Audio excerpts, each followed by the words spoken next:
আসসালামু আলাইকুম, আমি সুবর্ণা। আমরা আজকে পড়ব জীববিজ্ঞান প্রথম পত্রের দ্বিতীয় অধ্যায়। অধ্যায়টার নাম হচ্ছে কোষ বিভাজন। কোষ বিভাজন সম্পর্কে পড়তে গেলে আমাদের প্রথমত জানতে হবে কোষ সম্পর্কে। কোষ কি? কোষ হচ্ছে জীবদেহের গঠন এবং কাজের মৌলিক একক। তাহলে কোষ বিভাজন কি?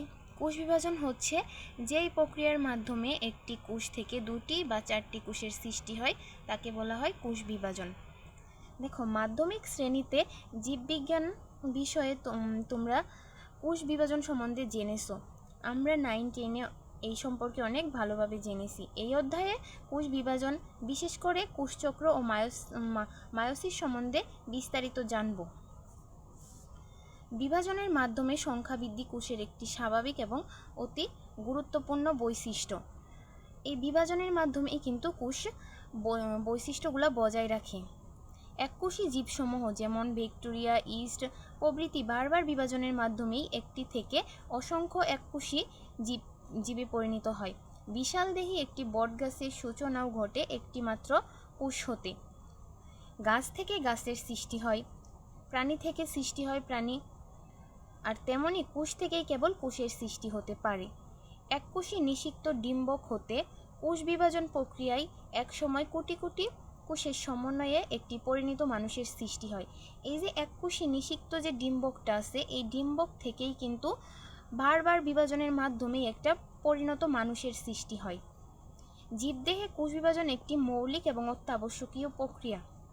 কোষ বিভাজন প্রক্রিয়াটা একটা মৌলিক প্রক্রিয়া, যার মাধ্যমে কি হয়ে থাকে? কোষ বিভাজনের মাধ্যমে জীবের দৈহিক বৃদ্ধি ঘটে থাকে এবং বংশবৃদ্ধি ঘটে থাকে।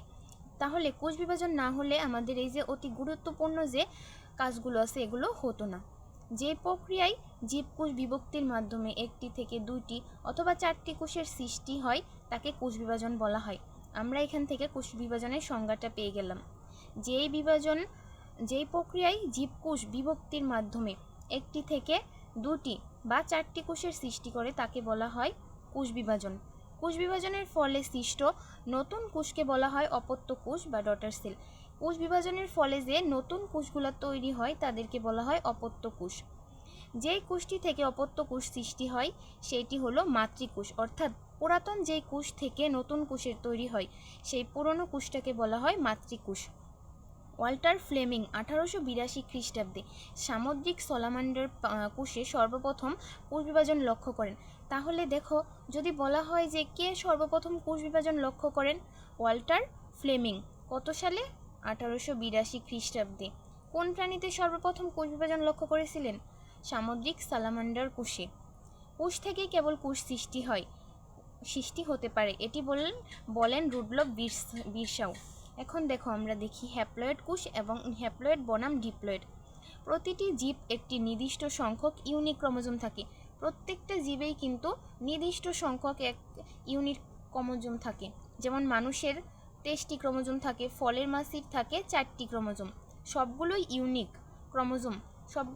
ক্রোমোজোম মিলে একটি ক্রোমোজোম সেট গঠন করে। এই যে ক্রোমোজোমগুলো যে আছে, ইউনিক ক্রোমোজোমগুলো মিলে এক সেট ক্রোমোজোম তৈরি করে।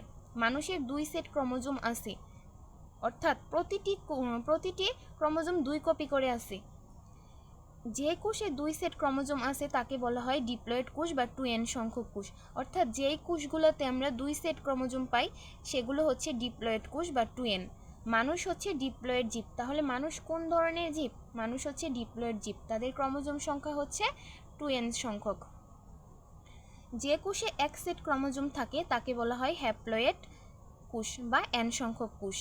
যেই ক্রোমোজোমগুলোতে হ্যাপ্লয়েড সংখ্যক থাকবে, অর্থাৎ n সংখ্যক ক্রোমোজোম থাকবে, এক সেট থাকবে। মানুষের দেহকোষ 2n সংখ্যক, কিন্তু শুক্রাণু ডিম্বাণু হচ্ছে n সংখ্যক। দেখো, এই লাইনটা অনেক ইম্পর্টেন্ট একটা লাইন। মানুষের দেহকোষ কিন্তু 2n সংখ্যক, কিন্তু শুক্রাণু বা ডিম্বাণু যে জনন কোষগুলো আছে এগুলো কিন্তু হ্যাপ্লয়েড সংখ্যক কোষ। মনে রাখবা। কোষ বিভাজনের প্রকারভেদ। জীবজগতে 3 প্রকার কোষ বিভাজন লক্ষ্য করা যায়। এগুলো কি কি? অ্যামাইটোসিস বা প্রত্যক্ষ কোষ বিভাজন প্রক্রিয়া, মাইটোসিস বা সমীকরণিক কোষ বিভাজন প্রক্রিয়া, মায়োসিস বা হ্রাসমূলক বিভাজন প্রক্রিয়া। এগুলো সম্পর্কে আমরা এখন বিস্তারিত জানব। অ্যামাইটোসিস বা প্রত্যক্ষ কোষ বিভাজন প্রক্রিয়া। যে কোষ বিভাজন প্রক্রিয়ায় একটি মাতৃকোষ নিউক্লিয়াস ও সাইটোপ্লাজম কোনো জটিল মাধ্যমিক পর্যায় ছাড়াই সরাসরি বিভক্ত হয়ে দুটি অপত্য কোষের সৃষ্টি করে তাকে অ্যামাইটোসিস বা প্রত্যক্ষ কোষ বিভাজন বলে। তাহলে যদি অ্যামাইটোসিসের সংজ্ঞাটা আসে তাহলে এটা দিতে পারবা যে কোষ বিভাজন প্রক্রিয়ায় একটা মাতৃকোষের নিউক্লিয়াস, দেখো কিসের বিভাজন হইতেছে, নিউক্লিয়াস এবং সাইটোপ্লাজমের বিভাজন হইতেছে। এবং কিভাবে হইতেছে, কোনো জটিল মাধ্যমিক পর্যায় ছাড়াই কিন্তু সরাসরি বিভক্ত হয়ে যাইতেছে, সেই কারণে এটাকে প্রত্যক্ষ বিভাজনও বলা হয়।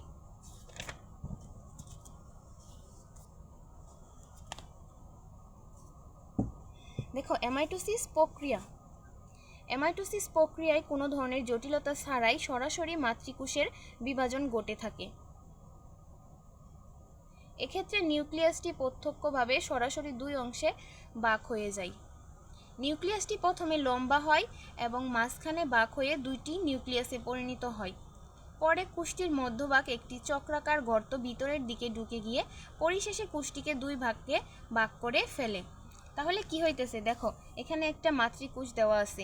এই মাতৃকোষটা প্রথমত কি হইতেছে, মাতৃকোষের নিউক্লিয়াসটা বিভক্ত হয়ে যাইতেছে, দুই ভাগে ভাগ হয়ে যাইতেছে। পরবর্তীতে এই নিউক্লিয়াস এবং এই যে সাইটোপ্লাজম যে আছে, সাইটোপ্লাজমটা কোষের মাঝ বরাবর ঢুকে গিয়ে দুইটা ভাগে ভাগ হয়ে যাইতেছে, এভাবেই সরাসরি বিভক্ত হয়ে যায়। ফলে একটি কোষ দুইটি অপত্য কোষে পরিণত হয়। প্রতিটি অপত্য কোষ ক্রোমোজোমে বৃদ্ধি পেয়ে মাতৃকোষের অনুরূপ আকার এবং আকৃতি লাভ করে। এই যে অপত্য বা নতুন সৃষ্ট কোষগুলা যে আছে, এগুলা ক্রমান্বয়ে বৃদ্ধি পেয়ে পরবর্তীতে মাতৃকোষের মতো আকার এবং আকৃতি লাভ করে। কতগুলো ইস্ট, এমিবা ইত্যাদি এককোষী জীবে এই প্রকার কোষ বিভাজন দেখা যায়। তাহলে যদি বলা হয় যে অ্যামাইটোসিস প্রক্রিয়ায় কোন জীবগুলোতে দেখা যায়, ইস্ট এবং এমিবা অর্থাৎ এককোষী যেই সকল জীবগুলো আছে এইগুলাতে অ্যামাইটোসিস প্রক্রিয়ায় বিভাজন দেখা যায়। ব্যাকটেরিয়ার দ্বিবিভাজন প্রক্রিয়াও কতকটা অ্যামাইটোসিসের মতোই হয়ে থাকে। ব্যাকটেরিয়ার দ্বিবিভাজন প্রক্রিয়া যে আছে একটা, যার মাধ্যমে সংখ্যা বৃদ্ধি করে, এটাও অনেকটা অ্যামাইটোসিসের মতোই। উভয় প্রক্রিয়া প্রায় সমার্থক। এই যে অ্যামাইটোসিস এবং ব্যাকটেরিয়ার দ্বিবিভাজন প্রক্রিয়াও কিন্তু একে অপরের সমার্থক। অ্যামাইটোসিসের তাৎপর্য দেখো, অ্যামাইটোসিস কোষ বিভাজনের সময় নিউক্লিয়াসের আকার কীরকম হয়, এটা একটা এক্সট্রা একটা নোট। নিউক্লিয়াসের আকার হয়ে থাকে ড্রামবেল আকারের মতো হয়ে থাকে। অ্যামাইটোসিস প্রক্রিয়ার তাৎপর্য, বিজ্ঞানী স্ট্রাসবার্জার 1892 খ্রিস্টাব্দে বলেছিলেন, অ্যামাইটোসিস প্রক্রিয়ায় জটিল ও উন্নত কোষ বিভাজন পদ্ধতির উৎপত্তি হয়েছে। অর্থাৎ এই যে অ্যামাইটোসিস কোষ বিভাজন থেকেই কিন্তু পরবর্তীতে মাইটোসিস এবং মায়োসিসের মতো উন্নত কোষ বিভাজন পদ্ধতির উৎপত্তি হয়েছে। কোনো এককোষী জীবে সংখ্যা বৃদ্ধি ও প্রক্রিয়াটি অত্যন্ত ফলপ্রসূ এবং একমাত্র প্রক্রিয়া। অর্থাৎ এককোষী যে জীবগুলো আছে এগুলোর ক্ষেত্রে কিন্তু মাইটোসিস হয় না, অ্যামাইটোসিস প্রক্রিয়ায় বংশবৃদ্ধি ঘটে, অ্যামাইটোসিস প্রক্রিয়ায় সংখ্যা বৃদ্ধি ঘটে থাকে। এবার আমরা পড়ব মাইটোসিস সম্পর্কে। মাইটোসিস বা সমীকরণিক বিভাজন। দেখো, প্রকৃত জীবদেহ গঠনের কোষ বিভাজন হলো মাইটোসিস। প্রকৃত কোষী যে জীবগুলো আছে, প্রকৃত কোষী জীবগুলোর দেহে কোন ধরনের বিভাজন ঘটে, মাইটোসিস বিভাজন ঘটে। মাইটোসিস কোষ বিভাজন একটি প্রকৃত কোষের প্রতিটি ক্রোমোজোমের একটি করে ক্রোমাটিড দুই দিকে দুই মেরুতে সরে গিয়ে দুটি অপত্য নিউক্লিয়াসের সৃষ্টি হয়। অর্থাৎ মাইটোসিস কোষ বিভাজনের সময় প্রকৃত কোষের প্রত্যেকটা ক্রোমোজোমের একটি করে ক্রোমাটিড দুই দিকে সরে যায় এবং কোষের দুই মেরুতে সরে গিয়ে দুইটি অপত্য নিউক্লিয়াসের সৃষ্টি করে। পরে দুইটি অপত্য নিউক্লিয়াসের মধ্যবর্তী স্থানে উদ্ভিদ কোষে কোষপ্রাচীর সৃষ্টির মাধ্যমে উদ্ভিদ কোষে কোষপ্রাচীর সৃষ্টি হয়, আর প্রাণী কোষে প্লাজমা মেমব্রেন ভিতরের দিকে ঢুকে গিয়ে সাইটোপ্লাজম দুই ভাগে ভাগ হয়ে যায়। পরবর্তীতে যখন নিউক্লিয়াস ভাগ হয়ে যায়, নিউক্লিয়াসের মধ্যবর্তী স্থানে কোষপ্রাচীর সৃষ্টি হয় এবং প্রাণী কোষে কি হয়, প্লাজমা মেমব্রেন ভিতরের দিকে ঢুকে গিয়ে সাইটোপ্লাজম দুই ভাগে ভাগ হয়ে যায় এবং দুইটা অপত্য কোষে পরিণত হয়। নিউক্লিয়াসের বিভাজনকে বলা হয় ক্যারিওকাইনেসিস। আমরা 9-10-এ পড়ে আসছি, নিউক্লিয়াসের বিভাজনকে কি বলা হয়, ক্যারিওকাইনেসিস বলা হয়, এবং সাইটোপ্লাজমের বিভাজনকে বলা হয় সাইটোকাইনেসিস। দুইটা লাইন অনেক ইম্পর্টেন্ট। এই প্রক্রিয়ায় বিভক্ত কোষ ক্রোমোজোমের সংখ্যাগত ও আকৃতিগত গুণগত কোনো পরিবর্তন ঘটে না। অর্থাৎ এই মাইটোসিস প্রক্রিয়ায় ক্রোমোজোমের সংখ্যার পরিবর্তন হয় না, আকৃতির পরিবর্তন হয় না এবং গুণগত কোনো পরিবর্তনও ঘটে না। অর্থাৎ নতুন দুইটি কোষের প্রতিটিতে ক্রোমোজোম সংখ্যা, গুণাগুণ ও গঠনাকৃতি মাতৃকোষের অনুরূপ মাতৃকোষের গঠনাকৃতি মাতৃকোষের ক্রোমোজোম সংখ্যা গুণাগুণ অনেক ইম্পর্টেন্ট। এই প্রক্রিয়ায় বিভক্ত কোষ ক্রোমোজোমের সংখ্যাগত ও আকৃতিগত গুণগত কোনো পরিবর্তন ঘটে না। অর্থাৎ এই মাইটোসিস প্রক্রিয়ায় ক্রোমোজোমের সংখ্যার পরিবর্তন হয় না, আকৃতির পরিবর্তন হয় না এবং গুণগত কোনো পরিবর্তনও ঘটে না। অর্থাৎ নতুন দুইটি কোষের প্রতিটিতে ক্রোমোজোম সংখ্যা গুণাগুণ ও গঠনাকৃতি মাতৃকোষের অনুরূপ গঠনাকৃতি মাতৃকোষের ক্রোমোজোম সংখ্যা গুণাগুণ ও গঠনাকৃতির অনুরূপ থাকে। অর্থাৎ অপত্য কোষের সৃষ্ট সব কিছুই মাতৃকোষের অনুরূপ থাকে। এই বিভাজন প্রক্রিয়ায় নিউক্লিয়াস এবং ক্রোমোজোম উভয়ই একবার বিভাজিত হয়। দেখো, মাইটোসিস কোষ বিভাজন প্রক্রিয়ায় নিউক্লিয়াস এবং ক্রোমোজোম উভয়ই কিন্তু একবার করে বিভাজিত হয়। তাহলে আমরা সংজ্ঞাটা কি বলতে পারি? দেখো, যে কোষ বিভাজন প্রক্রিয়ায় একটি প্রকৃত কোষের নিউক্লিয়াস ও ক্রোমোজোম উভয়ই একবার করে বিভক্ত হয় তাই হচ্ছে মাইটোসিস। তাহলে মাইটোসিসের সংজ্ঞাটা আমরা বলতেই পারলাম, যে কোষ বিভাজন প্রক্রিয়ায় একটি প্রকৃত কোষের নিউক্লিয়াস ও ক্রোমোজোম উভয়ই একবার করে বিভক্ত হয় তাকে মাইটোসিস বলে। অন্যভাবে কোষ বিভাজন একটি দেহকোষের নিউক্লিয়াস বিভাজিত হয়ে সম আকৃতি ও সমগুণ সম্পন্ন দুটি অপত্য নিউক্লিয়াসের সৃষ্টির মাধ্যমে দুটি অপত্য কোষে পরিণত হয়, সেই কোষ বিভাজনই হচ্ছে মাইটোসিস।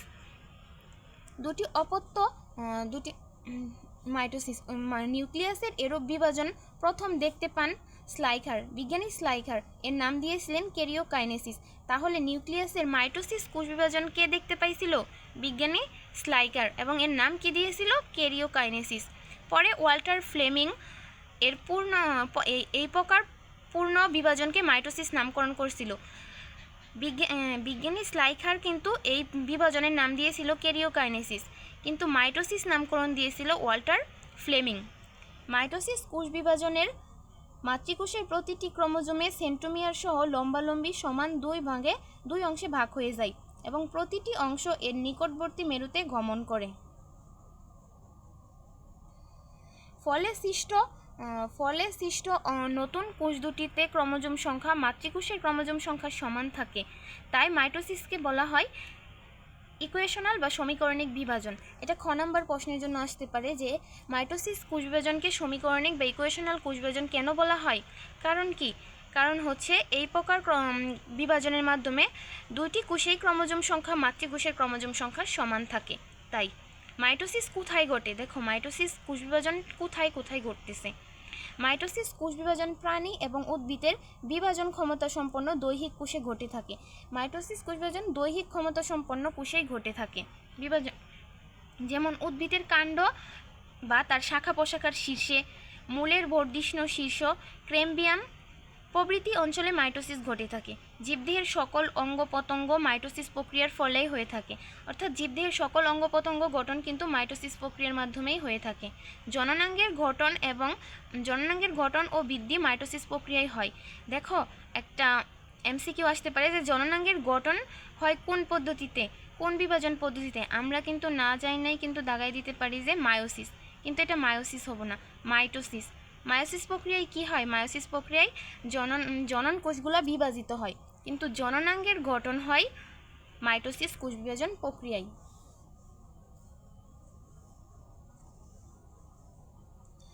মাইটোসিস কোষ বিভাজনের বৈশিষ্ট্য। এই প্রক্রিয়ায় প্রতিটি ক্রোমোজোম লম্বালম্বি তথা অনুদৈর্ঘ্যে দুইটি ক্রোমাটিডে বিভক্ত হয়ে যায়। অনুদৈর্ঘ্য বরাবরে দুইটা ক্রোমাটিডে বিভক্ত হয়। প্রতিটি ক্রোমাটিড তথা অপত্য ক্রোমোজোম তার নিকটস্থ দুই মেরুতে পৌঁছে দুটি অপত্য নিউক্লিয়াসের সৃষ্টি করে। কাজেই দুটি অপত্য কোষে ক্রোমোজোম সংখ্যা সমান থাকে। অপত্য কোষগুলো মাতৃকোষের সমগুণ সম্পন্ন হয়, কারণ জীবের বৈশিষ্ট্য নিয়ন্ত্রক জিনসমূহ বহনকারী ক্রোমোজোমগুলো প্রতিটি লম্বালম্বিভাবে বিভক্ত হয়ে দুটি অপত্য কোষের নিউক্লিয়াসে যায়। অপত্য কোষের ক্রোমোজোমগুলোর সংখ্যা মাতৃকোষের ক্রোমোজোমগুলোর সংখ্যার সমান থাকে।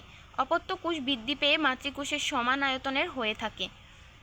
তারপরে দেখো, কোষচক্র এবং ইন্টারফেস, ইম্পর্টেন্ট একটা টপিক। এরপর ইন্টারফেস পর্যায়ে কি হয়? দেখো, ইন্টারফেস পর্যায়ে নিউক্লিয়াসে বিপাকীয় নিউক্লিয়াস বলা হয়। ইন্টারফেস পর্যায়ে যে নিউক্লিয়াস তৈরি হয় তাকে কিন্তু বিপাকীয় নিউক্লিয়াস বলা হয়।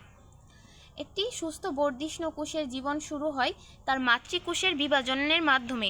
মাতৃকোষের বিভাজনের মাধ্যমে একটা সুস্থ কোষের জীবন শুরু হয় এবং শেষ হয় নিজে বিভাজনের মাধ্যমে, নিজে বিভাজিত হয়ে অপত্য কোষ সৃষ্টির মধ্য দিয়ে। একটি কোষ সৃষ্টি, এর বৃদ্ধি এবং পরবর্তী বিভাজন, এই তিনটি কাজ যে চক্রের মাধ্যমে সম্পন্ন হয় তাকে কোষচক্র বলা হয়। অর্থাৎ একটা কোষ সৃষ্টি হচ্ছে এবং এর বৃদ্ধি হইতেছে এবং পরবর্তীতে এই কোষটা যে বিভাজন হবে, এই তিনটা কাজ যে চক্রের মাধ্যমে সম্পন্ন হয় তাকে বলা হয় কোষচক্র। হার্ডওয়ার্ড ও প্লেক এই কোষচক্রের প্রস্তাব করেন। এই চক্রটি বারবার চলতেই থাকে।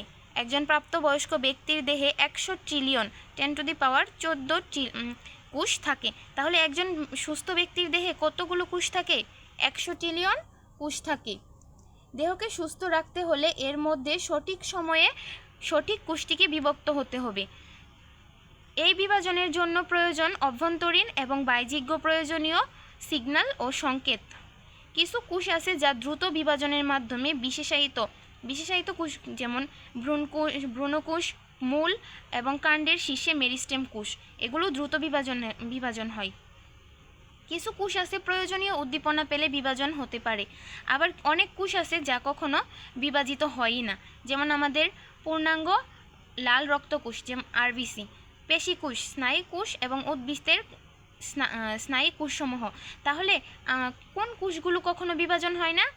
লোহিত রক্তকণিকা, পেশিকোষ, স্নায়ুকোষ, উদ্ভিদের স্থায়ী কোষসমূহ, এগুলো কখনো বিভাজিত হয় না। কোষচক্র দুইটি প্রধান ধাপে বিভক্ত, যেমন বিভাজনরত অবস্থাকে বলা হয় এম ফেজ, মাইটোটিক ফেজ বা মাইটোসিস পর্যায়।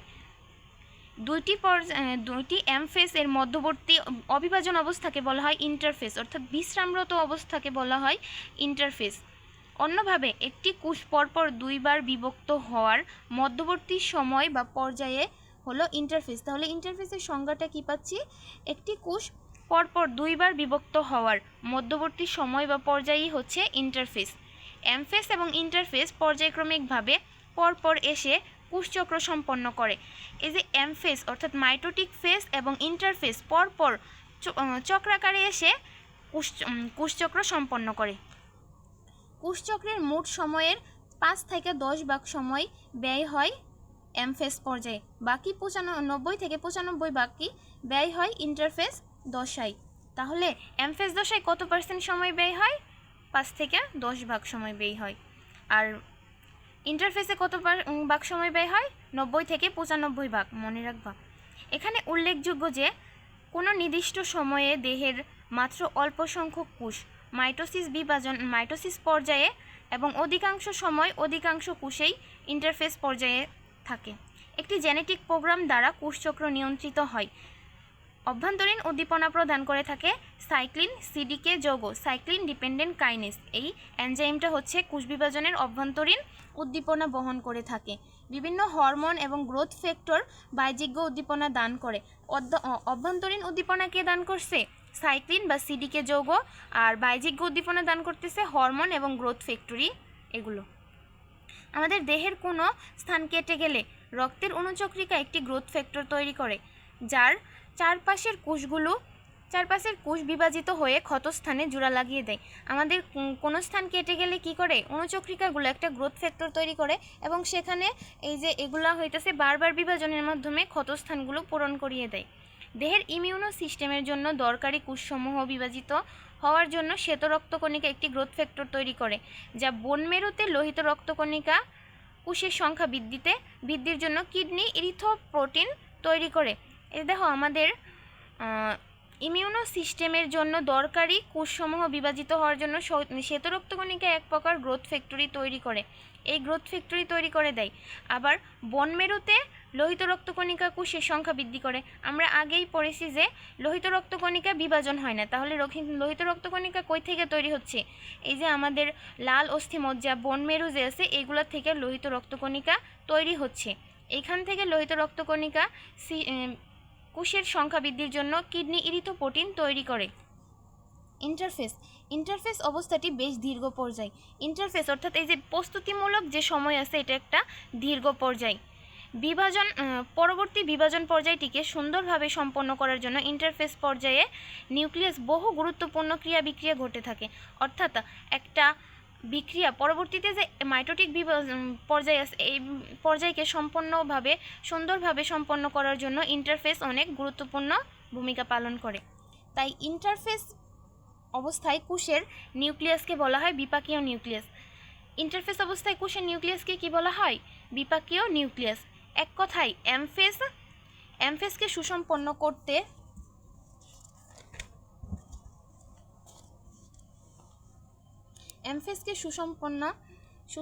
করতে কোষ বিভাজন একটি অবিচ্ছিন্ন ও ধারাবাহিক প্রক্রিয়া